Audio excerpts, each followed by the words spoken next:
Hello student, आज मैं आपको एक क्वेश्चन बताने जा रहा हूँ। बहुत ही इम्पॉर्टेंट है। ये कक्षा 9 और 10 में बहुत इम्पॉर्टेंट है।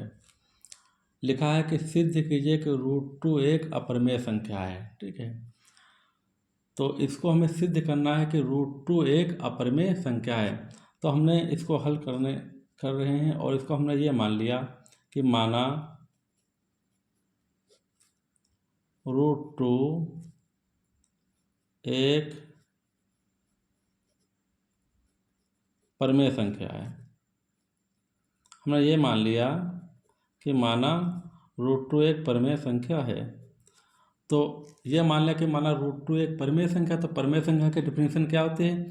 परिमेय संख्या वो होती है जिसको हम p/q के रूप में लिख सकें। तो √2 = p/q, मतलब परिमेय संख्या वो होती है जिसको हम p/q के रूप में लिख सकें, लेकिन शर्त ये होती है कि उसका q जो हर होता है वो 0 ना हो। तो q = नॉट 0। ठीक है, अब क्रॉस मल्टीप्लिकेशन इसका हम कर लेते हैं। तो √2 q बराबर हो गया p। ठीक है, फिर दोनों पक्षों में वर्ग करने पर, दोनों पक्षों में वर्ग करने पर, बहुत इंपॉर्टेंट, बहुत अच्छा क्वेश्चन है। दोनों पक्षों में वर्ग करने पर, तो ध्यान देना, √2 q का होल स्क्वायर हो जाएगा, यहाँ p का होल स्क्वायर हो गया। √2 का जब हम स्क्वायर करेंगे तो यहाँ पे 2 बचेगा, और q का स्क्वायर करें तो q² हो जाएगा, यहाँ पे p² हो गया। ध्यान देना, q² बराबर हो जाएगा हमारा p²/2। इस वाले को हम इक्वेशन फर्स्ट मान लेते हैं। ठीक है, अब ध्यान देना, चूंकि p² 2 से विभाज्य है, p² जो है वो 2 से विभाज्य है, इसलिए p भी 2 से विभाज्य होगा। ठीक है, देखिए हमने ये लिखा है, चूंकि p² जो है वो 2 से विभाज्य है, 2 से भाग हो रहा है, p² का 2 से भाग हो रहा है। चूंकि p² 2 से विभाज्य है, इसलिए p जो होगा वो भी 2 से विभाजित होगा। अब ध्यान देना, समीकरण एक में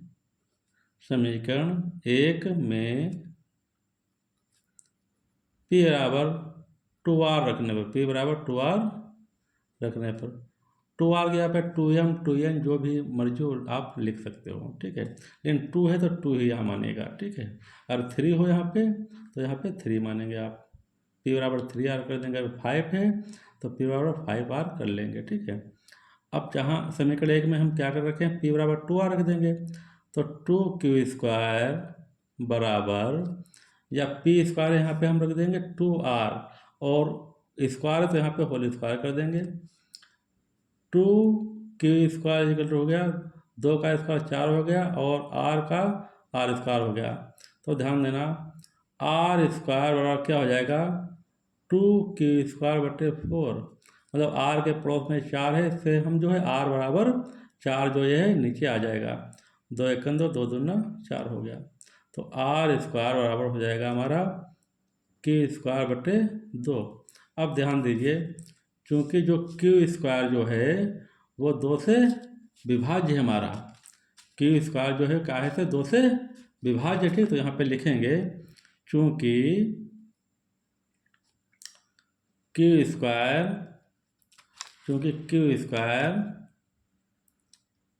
2 से विभाज्य है, 2 से विभाज्य है, इसलिए q भी 2 से विभाजित होगा।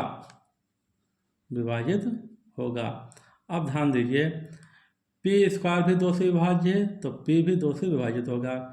q बराबर q² 2 से विभाज्य है, तो q भी 2 से विभाजित होगा। चूंकि p व q दोनों 2 से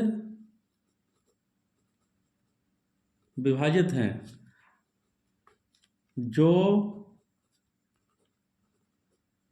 कल्पना जो कल्पना के विपरीत है, जो कल्पना के विपरीत है, इसलिए रूट 2 एक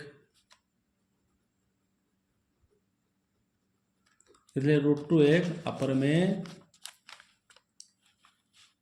संख्या होगी, इसलिए रूट 2 एक अपरिमेय संख्या होगी। इस तरह से क्वेश्चन सिद्ध हो जाता है। रूट 2 एक अपरिमेय संख्या होगी, इस तरह से क्वेश्चन सिद्ध हो जाता है। अब ध्यान दीजिए, रूट 2 के यहाँ पे अगर रूट 3 आ जाए, रूट 5 आ जाए, रूट 7 आ जाए, रूट 11 आ जाए, रूट 13 आ जाए, रूट 17 आ जाए, रूट 19 आ जाए, तो जहाँ अगर रूट 3 के लिए आ जाए कि सिद्ध कीजिए रूट 3 एक अपरिमेय संख्या है, तो जहाँ पे 2 है वहाँ पे रूट 3 रख देंगे और सेम वैसे ही हल कर देंगे। अगर रूट 5 सिद्ध कीजिए कि रूट 5 एक अपरिमेय संख्या है, तो जहाँ रूट 2 है उसके यहाँ पे आप रूट 5 रख देंगे और वैसे ही हल कर देंगे। अगर रूट 7 एक अपरिमेय संख्या सिद्ध करने के लिए आता है, तो जहाँ रूट 2 है वहाँ पे रूट 7 रख के हल कर देंगे। ऐसा कोई भी अगर ये संख्या आ जाती है जो हमने लिखा है, तो उसको आप सॉल्यूशन वैसे ही कर देंगे और आंसर आपको आ जाएगा। ठीक है, इस तरह से ये क्वेश्चन सिद्ध हो जाता है। यदि आपको मेरा वीडियो अच्छा लगता है तो इसको लाइक कीजिए, सब्सक्राइब कीजिए और ज़्यादा से ज़्यादा शेयर कीजिए। Thank you very much.